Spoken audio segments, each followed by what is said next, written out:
C'est pas les inaugurations qui manquent en RDC plutôt. C'est pas le fait de couper les rubans symboliques, mais c'est plutôt un autre problème que l'on constate après les inaugurations, après les lancements. Ce sont des outils, des infrastructures, des ponts, des chaussées et autres qui se dégradent. Comment donc mettre fin à ces cycles vicieux de la non-maintenance? Est-ce un problème de compétences, de financement, etc. J'en parle avec Mike Pakoto, qui est journaliste, mais aussi analyste. Merci d'être là, cher confrère Mike. Merci Gaëtan, et bonsoir. Alors, j'ai une toute première question, je l'ai disais dans mon introduction. Oui. Pourquoi on a des ouvrages qui rapidement se trouvent dans des états de détérioration? Est-ce parce qu'on construit mal ou réellement un problème d'entretien? Merci pour cette opportunité en fait de participer à cette émission d'histoire sur Télé 50. Oui. Je tiens également à féliciter le président Jean-Marie Kassamba pour l'UNPC Ville de Kinshasa, qui prend la parole et qui ne lutte pas dans un combat pour les journalistes, mais pour le bien-être des journalistes de Kinshasa. Et je rentre très rapidement, c'est constat qui m'a poussé aujourd'hui d'élargir un peu les champs de la communication autour de votre émission du soir. C'est une observation que je fais autour de la ville de Kinshasa. Aujourd'hui, construit, c'est bien. Mais le maintien de ces bâtiments, des universités, des routes, aujourd'hui, Kinshasa est la capitale qui doit refléter la République démocratique du Congo. Mais une fois quitté l'aéroport international d'Indjili, qui est d'ailleurs en pleine de reconstruction et qui sera livré bientôt, quel est le mécanisme qui doit être mis en place pour que chaque 6 mois, 10 mois, une année, que le bâtiment reste en forme? Sans plus tarder, les gouvernants et les gouvernés ne nous diront pas qu'il n'y a pas une politique. Il y a une politique. Oui. Parce que nous avons vu l'Expo Béton créé en 2016, aujourd'hui presque 10 ans de la célébration de cette organisation qui doit mettre les acteurs politiques publics, privés, mais également les investisseurs dans ces domaines pareils.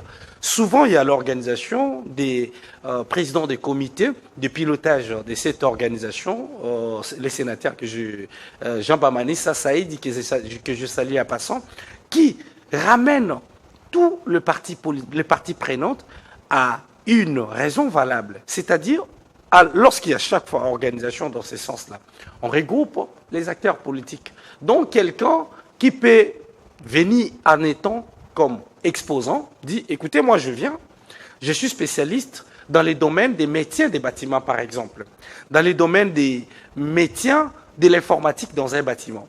Mais quand on voit, par exemple, il y a l'inauguration, par exemple, des centres culturels. Oui. Nous avons centre culturel. Avant centre culturel, ce qui est évident est que le boulevard Triomphal inondé, mais pas jusqu'à ces niveaux. Pourquoi, après la construction du bâtiment des centres culturels, aujourd'hui, s'il vous plaît, sur Triomphal et avenue Willery, oui. On ne peut plus passer. C'est inadmissible. Alors, vous dites que c'est pas les processus, c'est pas les organismes qui manquent. On a le BCECO qui vient également effectuer des travaux d'études. Oui. On a le BTC aussi, le bureau technique de contrôle, etc. Mais pourquoi on en arrive à avoir ce genre de spectacle, ce genre de dégradation au fil des années, d'après vous? Et c'est quoi la solution? Moi, je pense que la solution, c'est ça, au-delà de l'Expo Béton dont je vais les soumettre autour de notre conversation, il y a quelques minutes, je rentre dans les clubs BTB.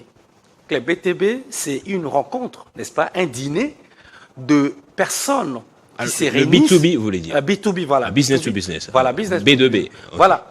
Alors, dans le business pour business, il y a une organisation qui réunisse même tous les investisseurs dans le même domaine. Parce que la question, c'est que l'État peut assumer cette responsabilité quand il y a une construction des routes. Les métiers de cette route-là, comment on le fait? Aujourd'hui, Kinshasa est en pleine déconstruction à travers les différentes avenues. Mais quand on bétonne carrément, non, hein, avec bétonne, les mais bétons, quand avec on les bétons. bétonne, Expo béton, exactement, rime avec le bétonnage bon, actuel. il vient avec le bétonnage, bien sûr, mais la politique du maintien. Boulevard du 30 juin a subi, oui, un agrandissement au fil du temps.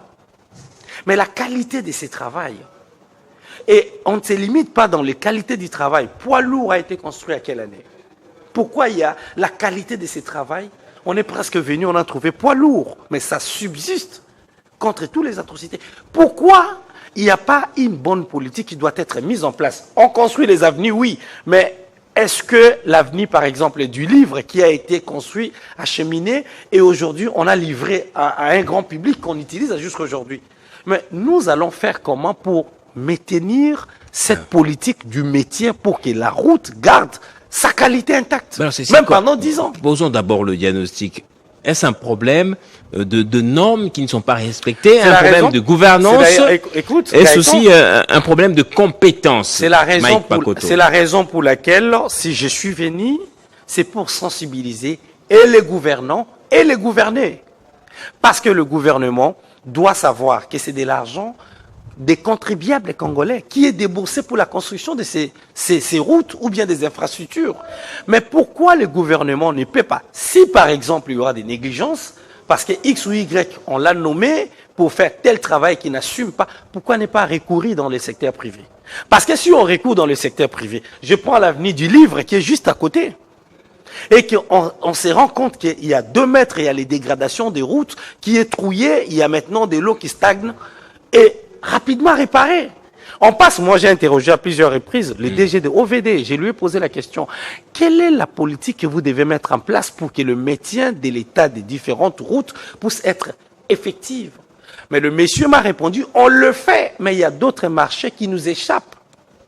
Si les décideurs, c'est-à-dire le gouvernement à travers son ministère des infrastructures, dit, écoute, on donne le marché ou agence congolaise des grands travaux ou bien à l'entreprise, vous avez parlé des BCECO, reste tout à l'heure là. Il y a le BCECO qui construit aussi, il y a beaucoup. Hein, il y a on a Safrimex aujourd'hui. On a Safrimex. Il y a les Chinois également. Mais voilà, mais il y a maintenant Safrimex qui construit pour Kinshasa, qui construit également à Mbujimayi. Moi j'étais à Mbujimayi. Oui. On a vu lorsque le président voyageait, on accompagne comme média, mais on voyait. Ils construisent bien, mais moi, mon inquiétude, c'est la politique. Mon interpellation, c'est d'avoir le mécanisme qui sera mis en place pour qu'il y ait un entretien plutôt des infrastructures qui se construisent par-ci par-là. C'est justement la réponse, c'est quoi? Vous voulez qu'on aille voir, piocher du côté du secteur privé, c'est ça? Moi, je pense que pour aller voir dans le secteur privé, on a plusieurs organisations qui se font, n'est-ce pas, pour que l'État ne cherche pas ailleurs.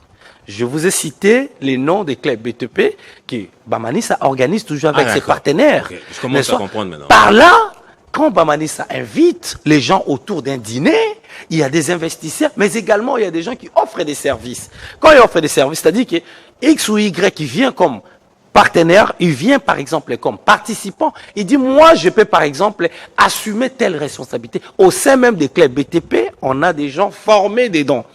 On forme des maçons, on forme même des électriciens, on forme même l'équipe du nettoyage des bâtiments. Vous voyez, l'État peut aller dans ce sens.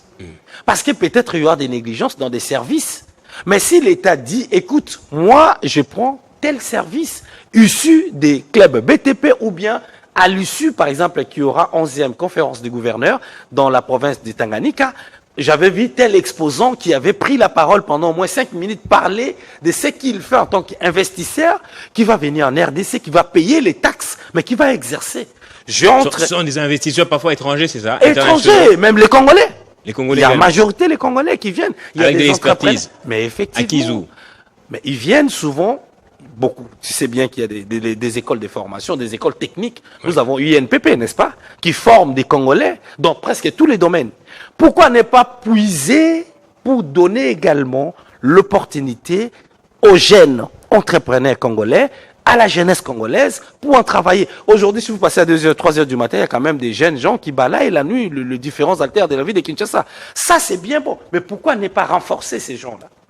Parce que de l'emploi pour les jeunes pose des problèmes, mais si on donnait des opportunités, ok, centre culturel, on veut que ça reste intact. Je vais aller plus loin possible. On a construit aujourd'hui ce qu'on appelle le 9e G de la francophonie, les différents sites. Oui. Mais où en est-il aujourd'hui sur la politique de l'entretien? N'est-ce pas certains murs commencent déjà à fixer?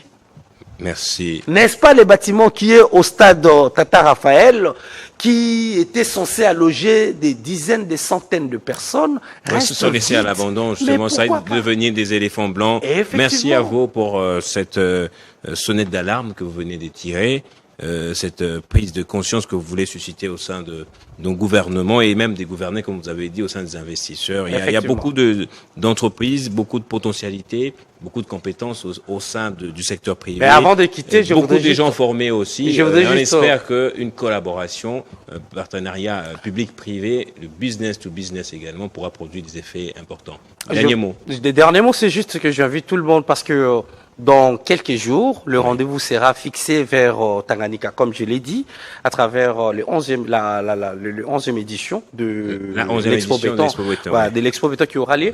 Je vais encore inviter pour la énième fois que le gouvernement et les gouverneurs puissent prendre part à cet événement. Merci. Et à l'issue de cet événement, on en a parfois assis quand il y a des états généraux dans tel secteur, états généraux dans tel secteur, mais le mise en application de la finalité ou bien les recommandations Tom Kadik. Il faut que cette fois, à travers cette 11e édition, le gouvernement puisse en prendre sa part. Prendre en compte justement les résolutions d'Expo Béton. Mike Pakoto, journaliste, merci d'être passé. Merci à vous aussi, madame, monsieur. On a commencé depuis 18h et bientôt il sera 19h. 19h pile, le journal débutera et à la présentation, ce sera Nathalie Yoko. Madame, monsieur, c'est la fin donc de Kin Direct. Je vous donne rendez-vous demain à 20h dans la grande édition du journal. Entre-temps, portez-vous bien chez vous.